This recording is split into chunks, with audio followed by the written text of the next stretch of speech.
The Colombo crime family is the youngest of the 5 families that dominates organized crime activities in New York City, United States, within the nationwide criminal organization known as the American Mafia.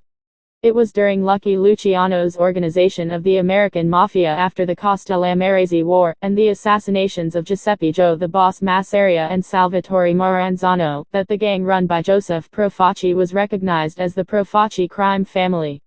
The family traces its roots to a bootlegging gang formed by Joseph Profaci in 1928. Profaci would rule his family without interruption or challenge until the late 1950s. The family has been torn by 3 internal wars. The first war took place during the late 1950s when Capo Joe Gallo revolted against Profaci, but it lost momentum in the early 1960s when Gallo was arrested and Profaci died of cancer. The family was not reunited until the early 1960s under Joseph Colombo.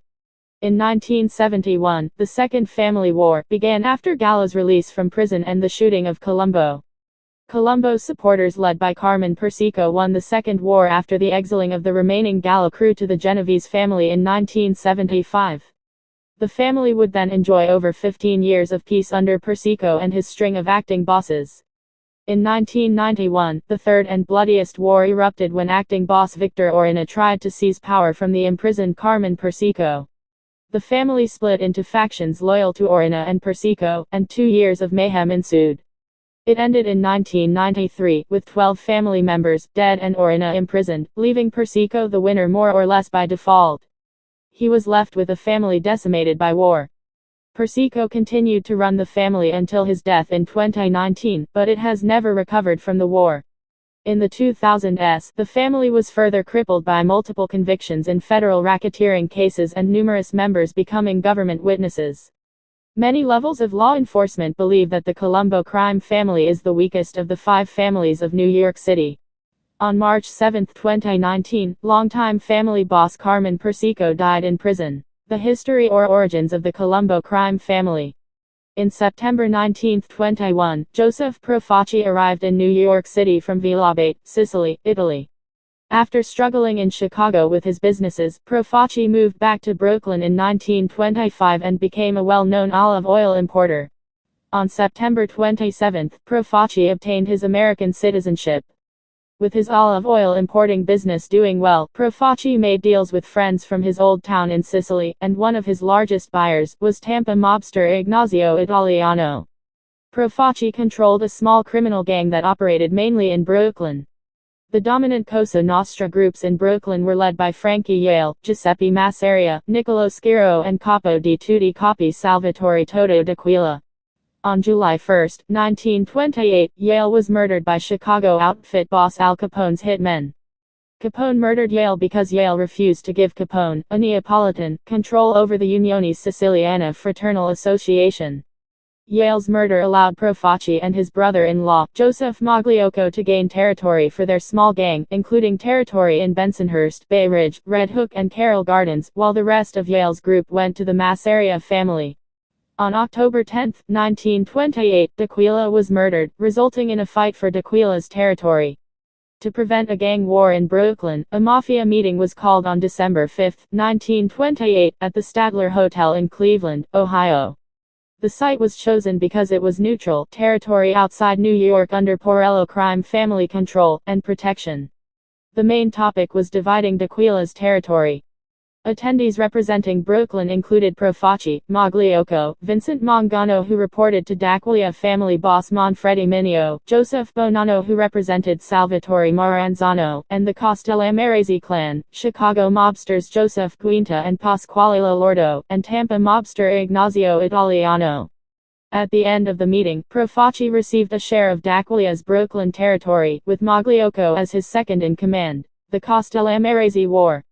Months after the D'Aquila murder, Joe Masseria began a campaign to become Capo di Tutti Capi boss of bosses in the United States, demanding tribute from the remaining 3 mafia groups in New York City, which included the Reina family, the Castellammarese clan and the Profaci family. Castellammarese clan boss Salvatore Maranzano began his own campaign to become boss of bosses. This started the Castellammarese War. Masseria, along with his ally Alfred Manfredi, the new boss of the D'Aquila family, ordered the murder of Gaetano Reina. Masseria believed that Reina was going to support Maranzano to become the new boss of bosses. On February 26, 1930, Gaetano Reina was murdered and Masseria appointed Joseph Pinzolo as the new boss of the Reina family. During the war, Profaci remained neutral, while he secretly supported Maranzano. The Castellammarese War ended when Charles Lucky Luciano, a Masseria lieutenant, betrayed him to Maranzano. Luciano set up the murder of Masseria on April 15, 1931. Maranzano then became the new capo di tutti capi in the United States. Within a few months, Maranzano and Luciano were plotting to kill each other. On September 10, 1931, Luciano had Maranzano killed and created the Mafia Commission. Now there would be 5 independent Cosa Nostra families in New York City and 21 additional families across the United States that were regulated by a Supreme Commission in New York. Profaci and Magliocco were confirmed as boss and underboss, respectively, of what was now known as the Profaci crime family. First Family War 1960–1963. Joseph Profaci had become a wealthy mafia boss and was known as the olive oil and tomato paste king of America. One of Profaci's most unpopular demands was a $25 monthly tribute from every soldier in his family. In the late 1950s, Capo Frankie Shots Abitamarco became a problem for Joe Profaci. Abitamarco controlled a lucrative policy game that earned him nearly $2.5 million a year with an average of $7,000 a day in Red Hook, Brooklyn. In early 1959, Abitamarco, with the support of Gallo brothers and the Garfield boys, began refusing to pay tribute to Profaci. By late 1959, Abitamarco's debt had grown to $50,000 and Profaci allegedly ordered Joe Gallo to murder Abitamarco. However, other versions of the story indicate that Gallo played no part in this murder. In return for Abitamarco's murder, Profaci allegedly agreed to give the Gallos control over Abitamarco's policy game. On November 4, 1959, Frank Abitamarco walked out of his cousin's bar in Park Slope, Brooklyn and was shot and killed by Joseph Gioeli and another hitman. Profaci then ordered the Gallos to hand over Abitamarco's son Anthony. The Gallos refused and Profaci refused to give them the policy game. This was the start of the First Family War. The Gallo brothers and the Garfield boys, led by Carmen Persico, were aligned against Profaci and his loyalists. On February 27, 1961, the Gallos kidnapped 4 of Profaci's top men, underboss Magliocco, Frank Profaci, Joe Profaci's brother, Capo Salvatore Musacchia and soldier John Simone. Profaci himself eluded capture and flew to sanctuary in Florida. While holding the hostages, Larry and Albert Gallo sent Joe Gallo to California. Profaci's consigliere Charles the Siglo Cicero negotiated with the Gallos and all the hostages were released peacefully. However, Profaci had no intention of honoring this peace agreement. On August 20, 1961, Joseph Profaci ordered the murder of Gallo members Joseph Joe Jelly Gioeli and Larry Gallo. Gunmen allegedly murdered Gioeli after inviting him to go deep-sea fishing. Gallo survived a strangulation attempt in the Sahara Club of East Flatbush by Carmen Persico and Salvatore Sally D'Ambrosio after a police officer intervened. The Gallos then began calling Persico the snake. He had betrayed them. The war continued on, resulting in 9 murders and 3 disappearances. In late November 1961, Joe Gallo was sentenced to 7 to 14 years in prison for murder. In 1962, Joe Profaci died of cancer, leaving Joe Magliocco, his longtime underboss, as the new boss. The war continued on between the two factions. In 1963, Carmen Persico survived a car bombing and his enforcer Hugh McIntosh was shot in the groin as he attempted to kill Larry Gallo. On May 19, 1963, a Gallo hit team shot Carmen Persico multiple times, but Persico survived. In 1963, Joseph Bonanno, the head of the Bonanno crime family, made plans to assassinate several rivals on the Mafia Commission bosses Tommy Lucchese, Carlo Gambino, and Stefano Magaddino, as well as Frank De Simone. Bonanno sought Magliocco's support, and Magliocco readily agreed. Not only was he bitter from being denied a seat on the commission, but Bonanno and Profaci had been close allies for over 30 years prior to Profaci's death. Bonanno's audacious goal was to take over the commission and make Magliocco his right-hand man. Magliocco was assigned the task of killing Lucchese and Gambino, and gave the contract to one of his top hitmen, Joseph Colombo. However, the opportunistic Colombo revealed the plot to its targets. The other bosses quickly realized that Magliocco could not have planned this himself. Remembering how close Bonanno was with Magliocco and before him, Profaci, as well as their close ties through marriages, the other bosses concluded Bonanno was the real mastermind. The commission summoned Bonanno and Magliocco to explain themselves. Fearing for his life, Bonanno went into hiding in Montreal, leaving Magliocco to deal with the commission. Badly shaken and in failing health, Magliocco confessed his role in the plot. The commission spared Magliocco's life, but forced him to retire as Profaci family boss and pay a $50,000 fine. As a reward for turning on his boss, Colombo was awarded the Profaci family, Colombo and Italian-American Civil Rights League. The commission rewarded Colombo for his loyalty by awarding him the Profaci family, which he renamed the Colombo family. The 41-year-old Colombo was the youngest boss in New York at the time, and the first New York Mafia boss to have been born and raised in the United States. Along with former Gallo crew member, Nicholas Bianco, and New England family boss Raymond Patriarca, Colombo was able to end the war. As a reward for his loyalty, Bianco was made into the Colombo family. As boss, Colombo brought peace and stability to the broken crime family. However, some Cosa Nostra bosses viewed Colombo as Carlo Gambino's puppet boss and felt he never deserved the title. Colombo's leadership was never challenged due to his support from Carlo Gambino.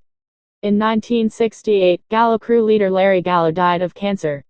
In April 1970, Colombo founded the Italian-American Civil Rights League, dedicated to fighting discrimination against Italian Americans. Many mobsters disapproved of the league because it brought unwanted public attention to the Cosa Nostra. Colombo ignored their concerns and continued gaining support for his league. On June 29, 1970, Colombo held the first league rally. In 1971, months before the second demonstration, the other New York bosses ordered their men to stay away from the demonstration and not support Colombo's cause.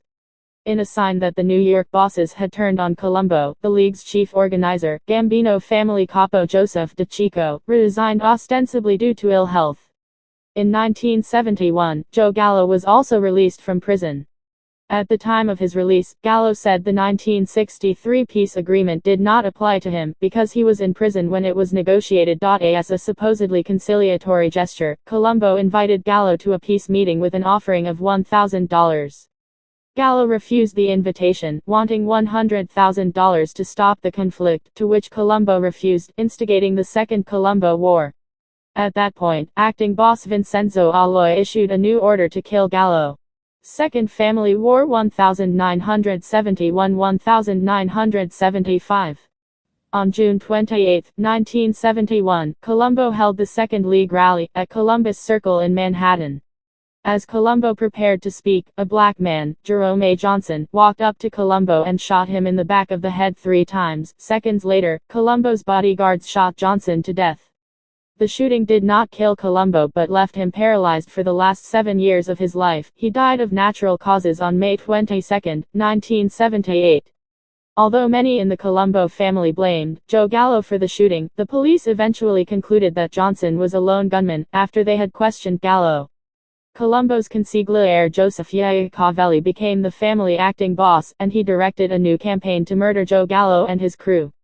On April 7, 1972, acting on a quick tip, 4 gunmen walked into Umberto's clam house in Little Italy and killed Joe Gallo as he was dining with his family. Looking for revenge, Albert Gallo sent a gunman from Las Vegas to the Neapolitan Noodle restaurant in Manhattan, where Iacovelli, Alphonse Persico, and Gennaro Langeller were dining one day.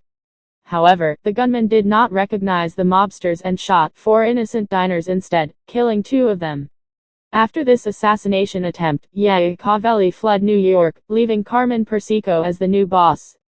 The Second Colombo War continued on and off for the next several years. In 1975, the Gallo faction itself split into 2 groups that started fighting each other. To finally resolve the conflict, the New York families negotiated an agreement in which Albert Gallo and his remaining crew left the Colombo family and peacefully joined the Genovese family. The Gallo Wars were finally over. The family under Persico Following the high-profile media exposure of Joseph Colombo and the murderous excesses of Joe Gallo, the Colombo family entered a period of comparative calm and stability. With Colombo in a coma, the family leadership went to Thomas DeBella, a man adept at evading the authorities since his sole bootlegging conviction in 1932. However, DeBella was unable to prevent the Gambino family from chipping away at Colombo rackets, and the Colombos declined in power. Poor health forced DeBella to retire in 1977, and Colombo died in 1978. The Colombo family was facing another power vacuum. During the 1970s, Carmen Persico had grown in stature within the family and was considered to be the clear successor as boss. However, in 1973, Persico was imprisoned on hijacking and loan sharking charges, and sentenced to 8 years in prison. His incarceration coincided with the release of his brother Alphonse from 17 years in prison. Persico designated Alphonse as acting boss with support as underboss from Gennaro Langeller and Carmen's other brother, Theodore. Langeller supervised various labor rackets for the family, including their stake in Concrete Club, and exerted control over various labor unions, including Cement and Concrete Workers District Council, Local 6A. In 1979, Carmen was released from federal prison. In November 1981, he was convicted of conspiracy and racketeering charges, and sentenced to 5 years in prison. On February 25, 1985, 9 New York Mafia leaders, including Langeller followed by Persico, were indicted for narcotics trafficking, loan sharking, gambling, labor racketeering and extortion against construction companies as part of the Mafia Commission trial. Prosecutors aimed to strike at all the crime families at once using their involvement in the commission. 7 of the defendants were convicted of racketeering on November 19, 1986, with Persico and Langeller each sentenced on January 13, 1987, to 100 years imprisonment. In the separate Colombo trial, Persico was sentenced to 39 years imprisonment, Langeller to 65 years imprisonment, and Alphonse Persico to 12 years on November 17, 1986. Mafia historian and the New York Times organized crime reporter Selwyn Robb later wrote that the Colombos suffered more long-term damage than any other family as a result of the commission trial. Robb pointed out that Persico was by far the youngest boss in New York and at the peak of his abilities. Although he was 53 years old at the time of the commission trial, he had already headed the family for 14 years. In contrast, the other New York bosses were in their 70s and likely would have ceded power to mafiosi of Persico's generation even if they had not been sent to prison. Robb believed that Persico would have had a long reign ahead of him had the trial not intervened. Although Persico knew he would never resume active control of the family, he was determined to ensure that his take of the family's illicit gains would continue to flow to his relatives. He had already named Alphonse as acting boss after his arrest, and retained Alphonse in that post after his arrest. However, not long afterward, Alphonse skipped bail from a loan sharking arrest. Persico then named a 3-man ruling panel to run the family. In 1988, he dissolved the panel and named Victor Orna, the capo of Little Alley Boy's former crew in Brooklyn, as temporary acting boss. Persico made clear that Orna was merely a placeholder until Little Alley Boy could return to the streets. However, Persico empowered Orna to induct new members and order murders on his own authority, 2 prerogatives rarely granted to an acting boss. Third Family War 1991–1993. By 1991, Orna had come to believe Persico was out of touch and causing the family to miss out on lucrative opportunities. He was also alarmed at Persico's plans for a made-for-television biography, fearing that prosecutors could use it as evidence in the same way they had used Joe Bonanno's tell-all book as evidence in the commission trial. He therefore decided to take over the family himself. Using his strong ties to Gambino boss John Gotti, Orna petitioned the Mafia Commission to recognize him as boss. Unwilling to cause more conflict, the commission refused. Orna then instructed consigliere Carmen Sessa to poll the Copos on whether Orna should replace Persico. Instead, Sessa alerted Persico that Orna was staging a palace coup. An enraged Persico ordered a hit on Orna. On June 21, 1991, when Orna arrived at his home in Cedarhurst on Long Island, he found gunmen under Sessa's leadership waiting for him. However, Orna managed to escape before the gunmen could strike. The Third Colombo War had begun. Orena sent his younger brother Michael Mickey Brown, Orena's two sons Michael and younger son William Willie Boy Orena, into Brooklyn on a murder mission. It is unclear what roles the two brothers played in the murders during the war, but FBI agents are certain they were responsible for the disappearance of 15 associates and business partners of the Orena clan. William Willie Boy Orena was picked up getting off of the Fire Island ferry in Seville, Long Island. In his possession were 8 pistols, believed to be used in the bloodshed, and $43,000 in cash. During Willie Boy's stay at the Riverhead County Jail, all 8 of the firearms disappeared from the evidence locker. 12 people, including 3 innocent bystanders, died in this gang war, and 18 associates have never been seen again. More than 80 maid members and associates from both sides of the Colombo family were convicted, jailed or indicted. These included Persico's brother Theodore, Teddy Persico, and his son Alphonse Persico, Deros, Orena's nephews William V, Orena, his older brother Michael Orena, and Orena's 2 sons, Victor, Jr. Orena and John Orena. While both sides appealed to the Commission for help, the war continued. In November 1991, Gregory Scarpa, a Persico loyalist, was driving his daughter and granddaughter home when several Orena gunmen ambushed them. Scarpa and his relatives managed to escape. The war continued until 1992, when Orena was convicted of racketeering, the 1989 Osera murder, and other related charges. He received 3 life sentences plus 85 years in federal prison. 58 soldiers and associates, 42 from the Persico faction and 16 from the Orena faction, were sent to prison. Robb later wrote that Persico's attempts to keep control of the family from prison nearly destroyed it. By his estimate, 70 of the family's members and associates were convicted as a result of the war, and the family was down to around 75 maid members. While the Colombo War raged, the commission refused to allow any Colombo member to sit on the commission and considered dissolving the family. Lucchese underboss Anthony Casso proposed to merge the family with his own to end the war, while in 2000 plans were proposed to split its manpower and resources among the remaining families. In 2002, with the help of Bonanno family boss Joseph Massino, the other families finally allowed the Colombos to rejoin the commission. The family after Third Colombo War. With Orena out of the picture, the way was clear for little Ali Boy to become acting boss after his release in 1994. In 1994, Carmen Persico appointed Andrew Russo as acting boss. When Russo went to prison in 1996, Alphonse Persico took over as acting boss. In 1999, he was arrested in Fort Lauderdale after being caught in possession of a pistol and shotgun. As a convicted felon, he was barred from carrying guns. Shortly afterward, he ordered the murder of underboss William Wild Bill Cutolo, an Orena supporter during the Third Colombo War.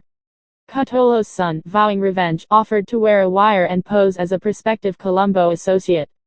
Based on evidence from this wire, little Ali Boy was indicted on RICO charges.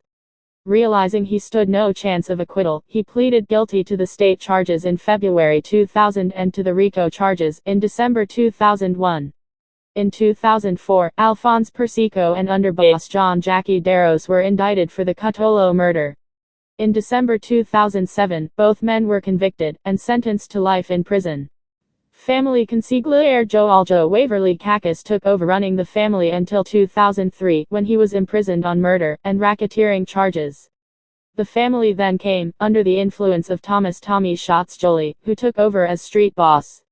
In June 2008, Jolie, underboss John Sonny Franzese, former consigliere Joe Alcacus, Captain Dino Calabro, Soldier Dino Saracino, and several other members and associates, including Orlando Orispato, were indicted on multiple racketeering charges, including loan sharking, extortion, and 3 murders dating back to the Colombo Wars. Alphonse Persico was sentenced to life imprisonment on February 27, 2009, for the Cutolo murder. After Jolie was imprisoned, Ralph F. Delio, who operated from Boston, Massachusetts, became the family's street boss. On December 17, 2009, the FBI charged Delio and Colombo family members with drug trafficking, extortion, and loan sharking in Massachusetts, Rhode Island, New York, Florida, and Arkansas during the 2010s. With Delio imprisoned, Andrew "Andy Mush" Russo once again took control of the family. On January 20, 2011, street boss Andrew Russo, acting underboss Benjamin Costellazzo, consigliere Richard Fusco, and others were charged with murder, narcotics trafficking, and labor racketeering. In September 2011, Castellammarese and Fusco pleaded guilty to reduced charges. In December 2011, it was revealed that Capo Reynold Marigny wore a wire for the FBI and gained information about Thomas Joly's role in the 1999 murder of William Cutolo. On July 11, 2018, 4 associates and members of the Colombo crime family were part of a 32-count indictment. Some of the charges included money laundering, racketeering, illegal gambling, and extortion. The crimes allegedly took place between December 2010 and June 2018, predominantly in Brooklyn and Staten Island. 2 made members of the Colombo family, Vito DeFalco and Jerry Chowry, were among the accused. Gambino crime family soldier Anthony Licata was also indicted. On March 7, 2019, Colombo family boss Carmen Persico died in prison. Later on in the year, on October 3, 2019, Capo Joseph Amato, along with Daniel Capaldo and Thomas Scorcha, were indicted on 2014 Staten Island extortion and loan sharking charges.